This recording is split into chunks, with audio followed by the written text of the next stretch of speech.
Most people make a goal in January and forget about it by February. So today, we're going to tell you exactly why that happens and how you can be different. Hello everyone and welcome. I'm Sophie. And I'm David. It is so lovely to have you here with us today. Whether this is your first time listening to Pause Cafe English or you have been with us, we are really happy you are here. We hope you are having a good day. Wherever you are right now, at home, on the bus, at work, or just relaxing, thank you for pressing play and spending this time with us. Before we start today's topic, we have a small and very kind request. If you enjoy this video, it would mean a lot to us if you gave it a like. And if you have not subscribed to the channel yet, please do. We upload a new video every week, and we would love to have you with us for every single one. And at the end of today's video, we are going to ask you a question. We really want to know your answer, so please share it in the comments below. We read every single comment and we love hearing from you. Right, let's begin. Sophie, do you have any goals right now? Things you want to achieve? Yes, actually. I want to run a 10-kilometer race this year. I also want to read 20 books. And I want to save some money for a trip next summer. Those are great goals. I also have goals. I want to improve my Spanish. I want to cook more meals at home instead of ordering food. And I want to spend less time on my phone in the evening. These all sound very normal and very good. But here is an important question. How many of these goals do we actually finish? That is a difficult question. It is difficult because the honest answer for most people is not many. Many people make goals, very few people achieve them. And this happens to almost everyone. Think about New Year's resolutions. Every January, millions of people decide they will exercise more, eat better, learn something new, or save money. And by February, many of these goals are already forgotten. This is so common that there is even a joke about it. Some people say the gym is busiest in the first 2 weeks of January, and then it becomes quiet again very quickly. So true. So today's question is, why does this happen? Why do so many goals fail? And more importantly, what can we do differently? That is exactly what we are talking about today. We are going to talk about the difference between short-term and long-term goals. We are going to explain something called SMART goals, a simple but powerful idea. We will give you real examples, and we will teach you some useful English words connected to goals and achievement. By the end of this podcast, you will understand exactly why some goals fail, and you will know exactly how to set goals that you can actually achieve. Let's get started.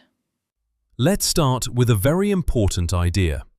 There are two types of goals, short-term goals and long-term goals. Sophie, can you explain the difference? Of course. A short-term goal is something you want to achieve soon, maybe in a few days, a few weeks, or a few months.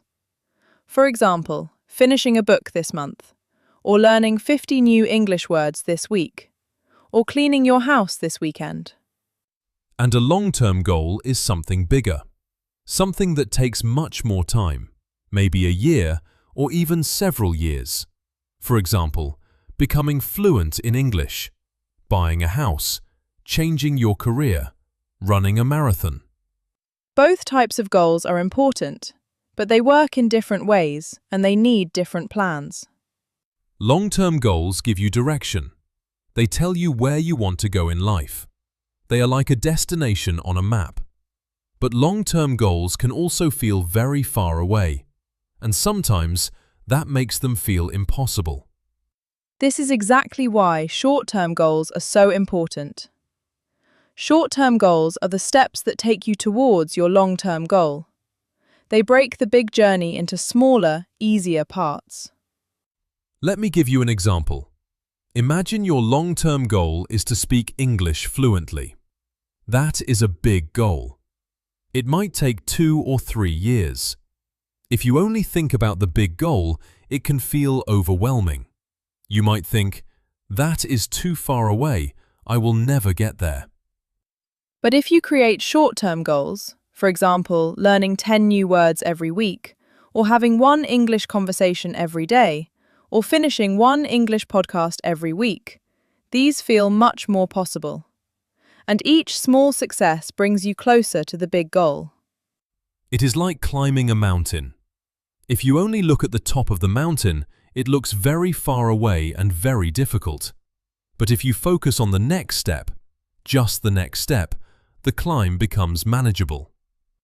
I love that idea. Focus on the next step, not the whole mountain. Exactly.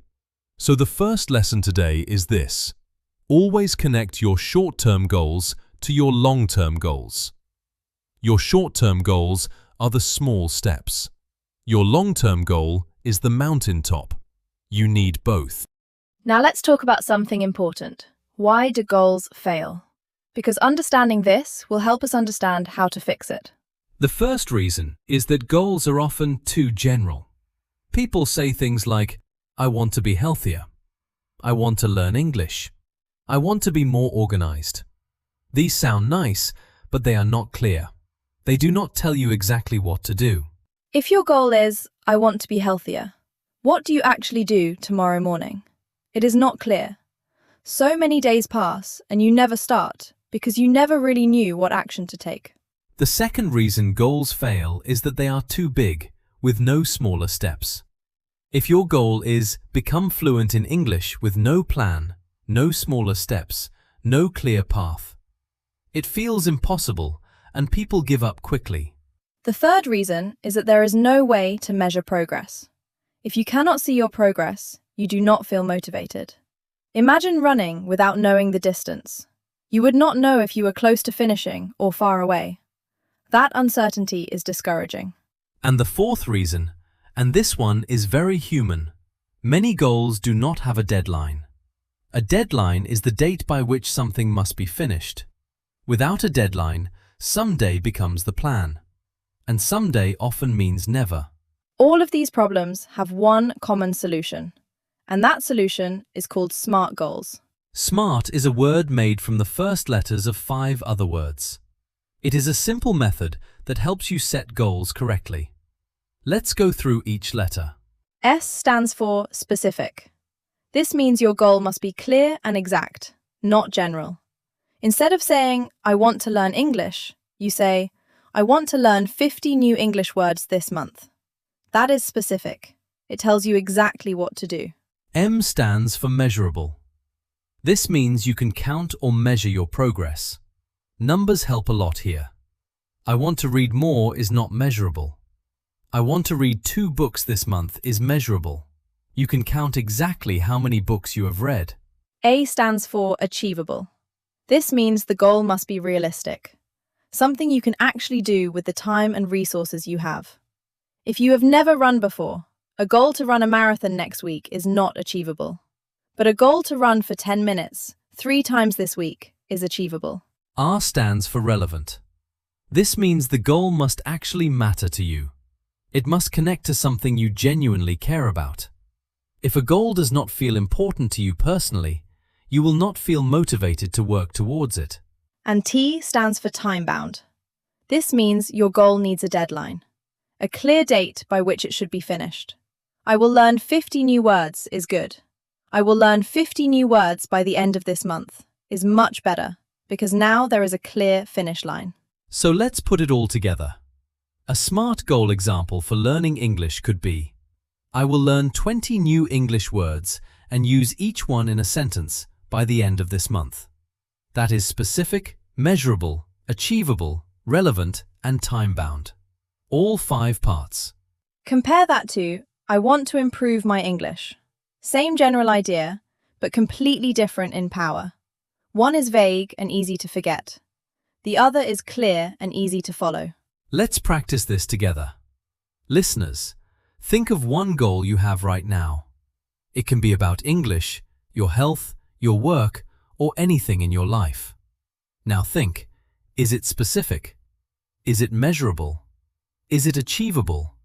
Is it relevant to you? Does it have a deadline? Take a moment to think about your own goal and try to make it smart. We will come back to this idea soon.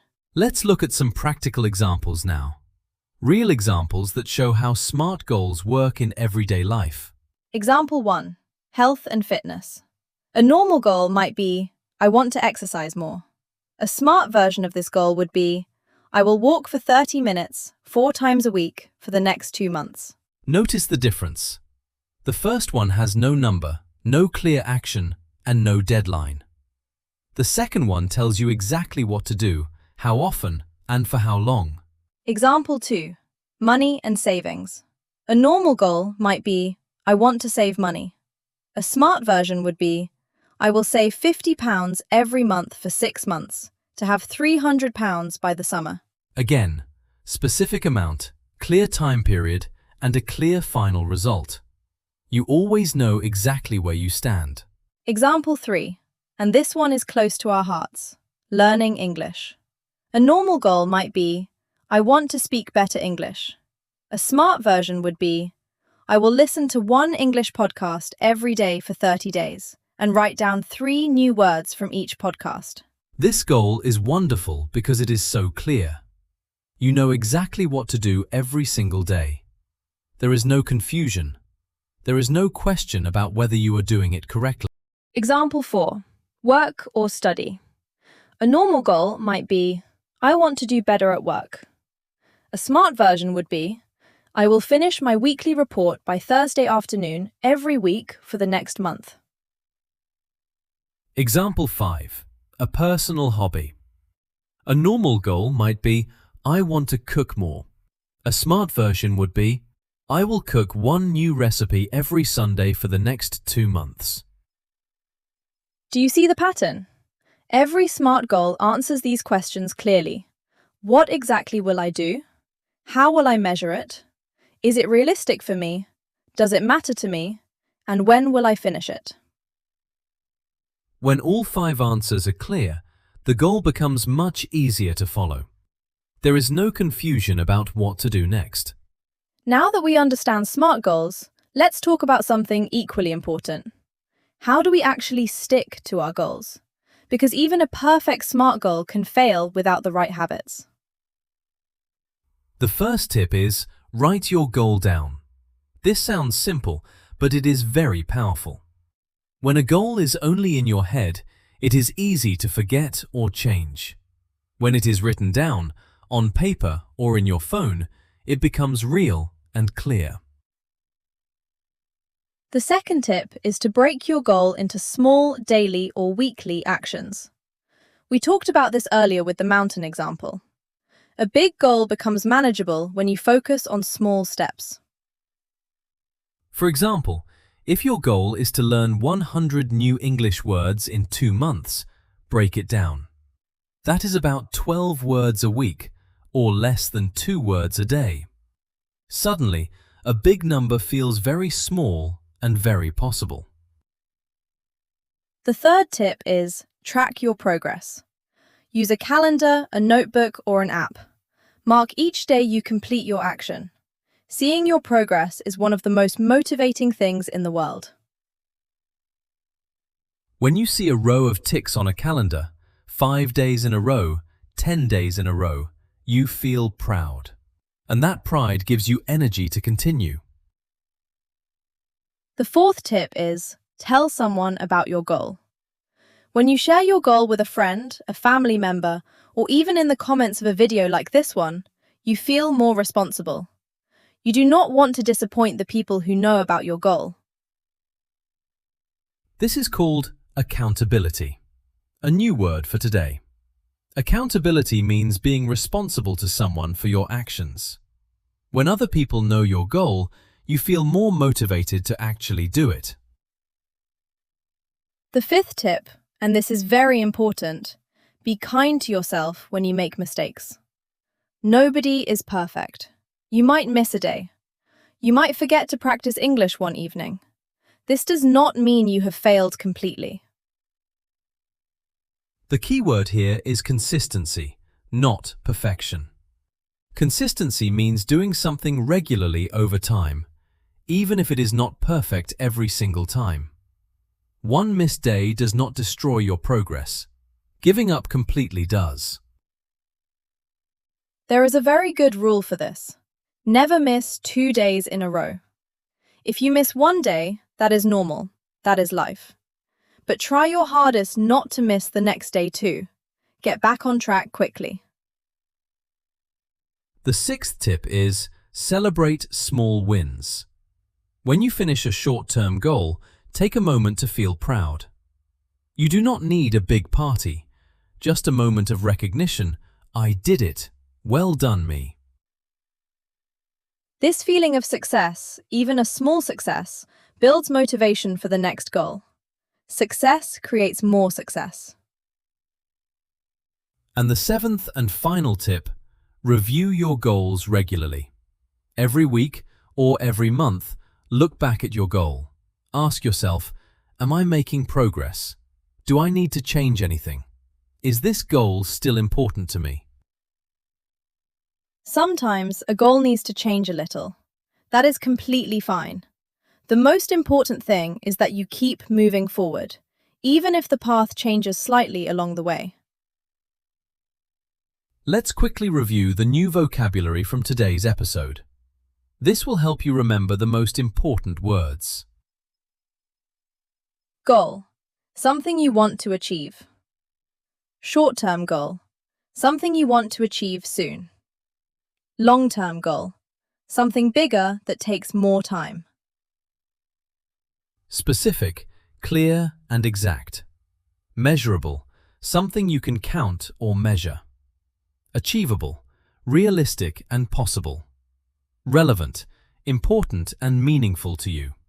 Time-bound, having a clear deadline. Deadline. The date by which something must be finished. Progress. The steps you have made towards your goal. Accountability. Being responsible to someone for your actions. Consistency. Doing something regularly over time. These words are extremely useful, not just for talking about goals, but for many conversations in English about work, study, and personal life. Let's bring today's discussion together. We started by talking about short-term and long-term goals, and how short-term goals are the small steps that take you towards a bigger, long-term destination. We talked about why goals fail, usually because they are too general, too big, impossible to measure, or have no deadline. We learned about SMART goals: specific, measurable, achievable, relevant, and time-bound. A simple method that turns a vague wish into a clear, achievable plan. We looked at real examples in health, money, work, hobbies, and of course, learning English. And we shared 7 practical tips. Write your goal down, break it into small steps, track your progress, tell someone, be kind to yourself, celebrate small wins, and review regularly. None of this is complicated. None of it requires special tools or money.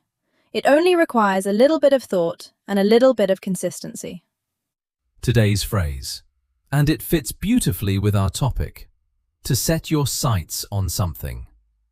This means to decide what you want to achieve, to choose your goal.